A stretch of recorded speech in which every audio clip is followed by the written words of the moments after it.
This segment is brought to you by the Kansas Association of Wheat Growers and the Kansas Wheat Commission. Together, we are Kansas Wheat. I'm Jim Shroyer, Extension Wheat Specialist at Kansas State University.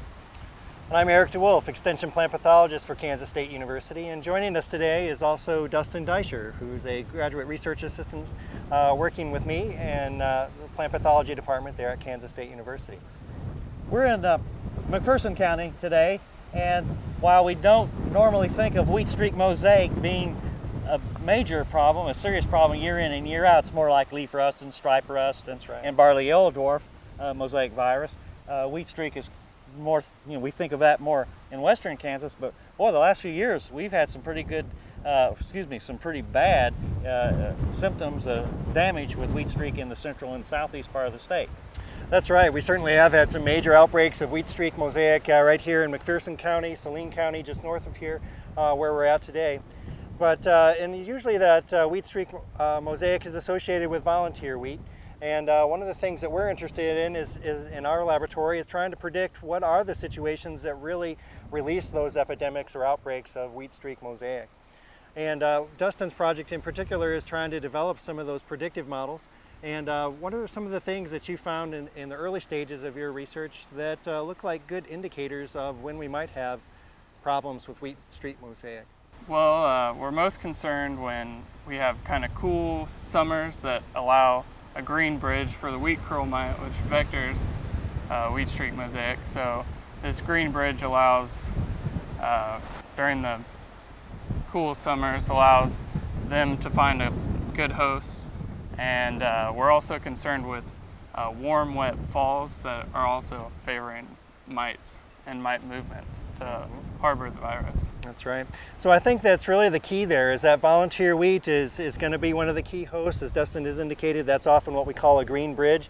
And any variable that, or any weather factors that seem to favor that volunteer wheat is cause for concern for our predisposing us for the risk of Wheat Streak Mosaic outbreaks here in the central part of the state. So you can kind of model, you can set up models that based on what the weather is going to be, if it's El Nino or La Nina and that sort of thing, you can do? Well, that's part of the goal, is we'd like to see how far in advance we could go to try and predict it. So we're certainly looking at some of the summer months. Anything in particular that you think would be important? I just think that like very hot summers, we're not going to have the pressure of wheat streak as much. And Because the wheat curl mite doesn't survive, is that what you're saying? Correct. Okay. Yeah, and cooler, wetter summers that we would see volunteer wheat later on, and in the late season of wheat, offers that chance for the mite to jump over to a new host and then keep the virus continuing into the fall planting season. So that's what we need to worry about. Well, I know that whenever I go into an area like now, we have hail damage in this Mound Ridge area. Right. I automatically think, okay, we have hail injury. We're going to have a lot of shattering. We're going to have lots of volunteer wheat, but only if the growing conditions allow for it. Right. So it's some of those observations of agronomists like Jim that have also tipped us off that that hail damaged wheat, pre-harvest hail damage puts a lot of seed on the ground and then sets up the whole situation for a high risk of volunteer wheat, which can set the risk for the Wheat Streak Mosaic at a high risk also. So what are some of the prospects of looking for using those hail reports that are recorded by the National Weather Service? Do you think that might be a possibility of something we might consider as well? Definitely. It just ultimately depends on when these hail events happen, and if the kernels are viable to shoot up volunteer, then we're definitely worried about that. So we kind of have to look at a specific time frame of that.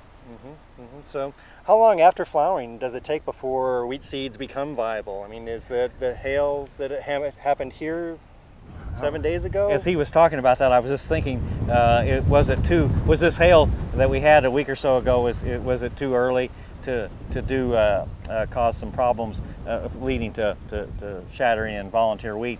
Really, basically, it takes the first 10 days to make the length of the kernel, and after the 10 days, probably in the single digits to virtually no survival. But from that day 12 to about day 18, it goes up exponentially. Not well, it goes up percentage-wise quite a bit. So that by milk stage, you're probably 50%, right at 50% germination. And obviously anything later than that, now you're approaching mature seed.